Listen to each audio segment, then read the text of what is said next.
on s'est quelque peu éloigné de la Reuse, mais ça valait vachement le détour. Hein. Oh, oui, quand même, on peut dire ça. Hein. Alors nous voilà en haut du Creux du Vent, au lieu qui s'appelle le Falconer, ce qui se justifie par le fait qu'on voit passer l'habituel faucon du lieu, qui n'arrête pas de passer devant nous avec son vol élégant. Alors on a un alignement absolument remarquable sur la vallée de la Reuse vue d'en haut, jusqu'à l'île Saint-Pierre sur le lac de Bienne, et même au-delà, même avec les brumes du matin.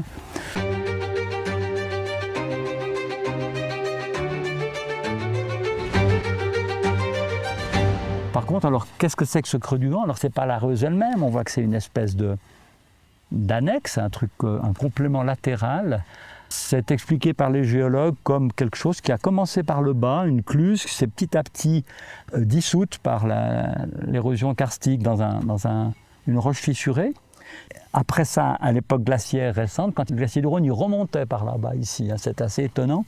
Puis derrière nous, il y avait la calotte glaciaire jurassienne qui était en train de s'installer. Et ici, un petit glacier local qui a conquis cette amorce de cirque, puis petit à petit, par érosion régressive, a installé ce demi-amphithéâtre merveilleux. Et on voit que l'érosion se poursuit, mais alors maintenant plus glaciaire, hein, on voit qu'il y a eu un écroulement récent, là, il y a de temps en temps des écroulements. Donc la zone d'éboulis qui tapisse le bas du cirque, comme on l'appelle, est nourrie par ce qui tombe.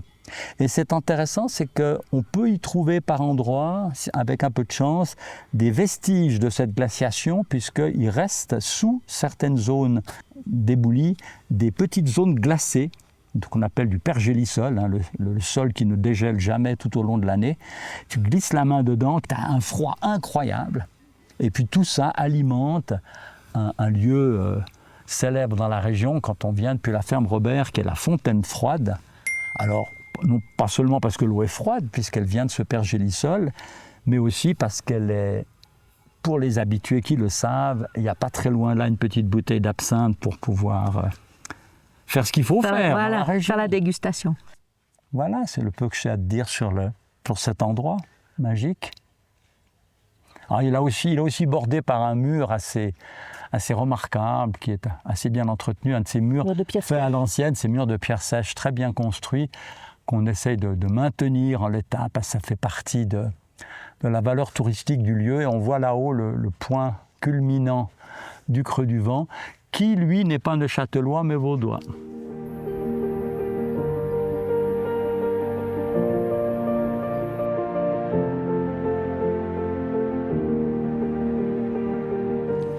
On est exactement en face de où on était tout à l'heure. Tout à fait. Alors ça nous permet de voir la suite du cirque et puis surtout de mieux voir ces éboulis importants qui sont vraiment le résidu de tout ce qui tombe des falaises. Cet éboulis a protégé une trace de l'ancien glacier. Ouais. Il y a ce qu'on appelle un pergélisol qui est par endroits, qui résiste. Donc sous un peu d'éboulis, on trouve des zones glacées. Ouais. Et puis alors moi je trouve que le plus intéressant, c'est ce qu'on voit, ce panorama extraordinaire sur la vallée de la Sagne et des Ponts. Donc c'est vraiment une de ces typiques vallées jurassiennes en longue cuvette. C'est-à-dire que tout ce qui pleut dedans, ça se regroupe, mais il n'y a pas de sortie. Donc la sortie, elle est à travers. Donc le biais, le petit ruisseau de la vallée de la Sagne se perd dans un grand emposieux et on le retrouvera bientôt à la source de la Noiregue. D'accord. Après un trajet souterrain mystérieux.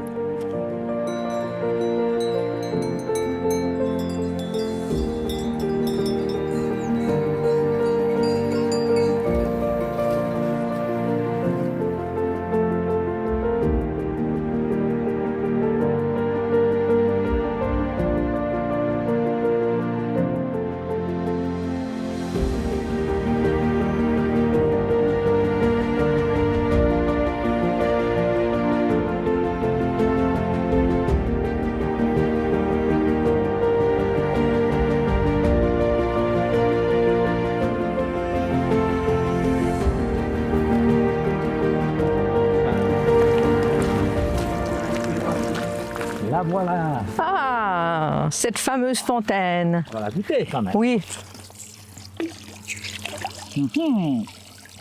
Alors, Ah, Tu la trouves comment?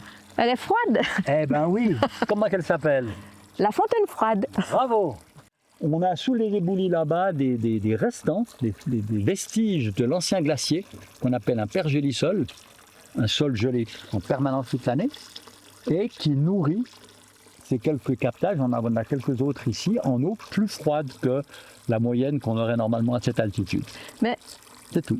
comment c'est possible qu'une partie souterraine qui doit être pas extrêmement profonde peut rester gelée avec des températures pareilles? Mais attends, mais un glacier, les glaciers qu'on a dans le monde entier, ils sont en plein été, ils sont chauffés par le soleil, ils sont toujours là. De moins en moins, ils fondent. Oui. Mais il en reste, ben, c'est un reste. Donc c'est une partie souterraine d'un glacier disparu. Mais c'est des choses quand même extrêmement rares. Non, le pergélisol, c'est essentiel. C'est ce qui est en train de nous jouer des tours parce que dans nos régions de montagne, où on a construit sur des zones à pergélisol, si le pergélisol fond parce que la température moyenne remonte, on va avoir des pylônes qui vont vaciller, qui vont se casser la gueule. Ça a déjà commencé. Ok. Non, c'est un truc qui est très répandu, mais qui est en train de petit à petit disparaître.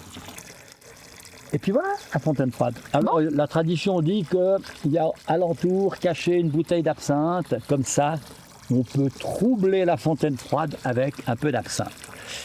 Mais on la trouve de plus en plus difficilement. Je me demande si elle est toujours renouvelée parce qu'il y a peut-être un peu trop de passages. En tout cas, nous, on l'a pas trouvé. Non, alors on va continuer notre périple. D'accord.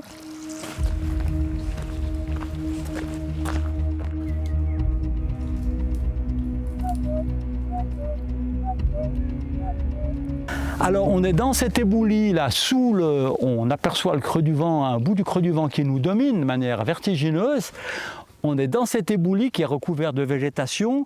Les bouleaux ont attiré notre regard pour venir voir ce qui s'y passait. Et quand je glisse la main entre les blocs, waouh! Le frigo.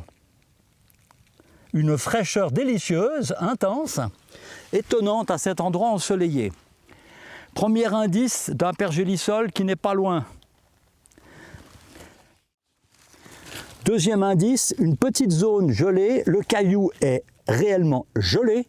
Je regrette de ne pas avoir de thermomètre. Il est glacé et on a des petits dépôts de glace qui se sont faits dessus.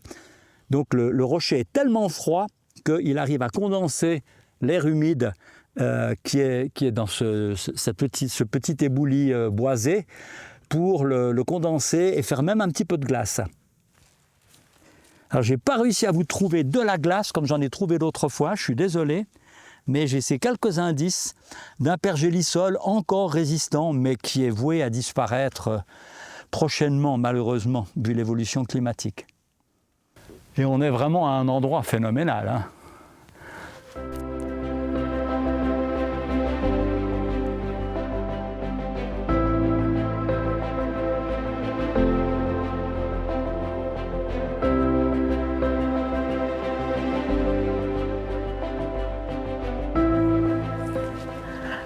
Ben voilà, on est à Noiregue, il y a des montagnes partout, qu'est-ce qu'on fait?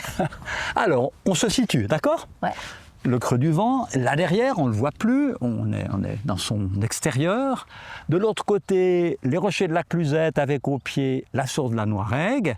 Et puis devant nous, alors il y a un truc étrange, tu vois cette espèce de grande pente différente des autres. Oui. C'est un éboulement qui date de l'époque glaciaire, donc au cours des 2 derniers millions d'années, il y a eu ici des moraines et il y a eu pas mal d'éboulements et il y avait là un lac, on était sous l'eau, enfin on serait sous l'eau si on était à cette époque. Et puis juste la petite échancrure toute modeste derrière les tas de gravier là-bas, c'est ça l'entrée des gorges de l'Areuse.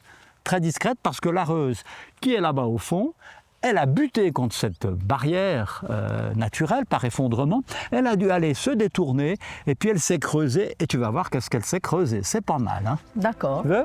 On y va.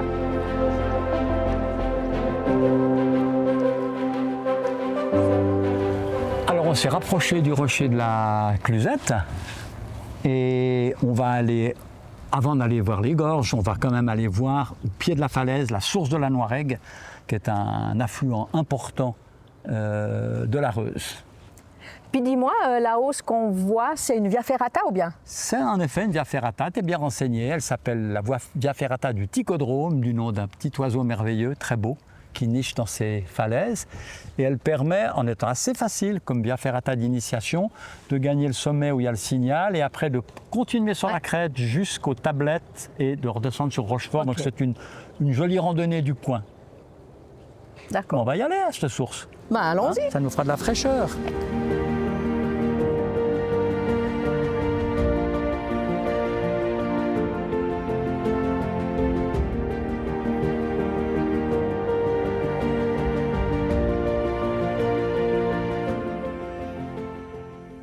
Pourquoi la Noiregue? Alors la Noiregue, ça veut dire l'eau noire. L'aigle, c'est l'eau. Donc sur eau noire, c'est exagéré, mais c'est l'eau qui vient de la vallée de la Sagne et des Ponts, et où il y a de la tourbe. Donc l'eau était souvent assez sombre. Donc on l'a appelée l'eau noire, la Noiregue. Voilà. Mais en même temps, moi je suis assez sidérée parce qu'il y a énormément d'eau qui vient d'où en fait? Elle vient d'où tout ça? Ben, elle est totalement souterraine sur quelques kilomètres à vol d'oiseau, pas très loin, mais quelques heures de trajet pour arriver ici par les fissures tranquillement. Elle sort là, elle sourd sous les blocs. Elle peut déborder un peu plus haut s'il y a plus de pression d'eau, mais c'est jamais il n'y a pas de trop plein de crue. Elle sort de partout ici. Ouais. Et puis, qu'est-ce que c'est tous ces vestiges, ces fantômes qui restent là? Il se passait quoi ici avant? C'est une rivière très courte, quelques centaines de mètres de longueur avant de se jeter dans la Reuse, mais une rivière extrêmement industrieuse. Il y a eu à la belle époque, si je peux dire, plus de 30 roues installées ici qui tournaient des moulins. Ouais. Et entre autres, alors on voit un vestige qui a été peut-être en partie reconstruit, ce canal de traversée d'amener pour faire tourner une roue qui tourne encore. J'ai peur qu'elle soit plus efficace, mais qu'elle soit là en démonstration. Et une chose extraordinaire, c'est que un grand nombre de ces usines qui utilisaient l'énergie hydraulique pour faire du travail forgeaient des clous. Ah. Et on a eu des cloutiers de la Noiregue qui ont pendant des générations été les seuls à équiper l'armée suisse pour les clous des godasses du soldat suisse. Mais non. C'est assez extraordinaire. Incroyable. Donc c'est des vieilles histoires.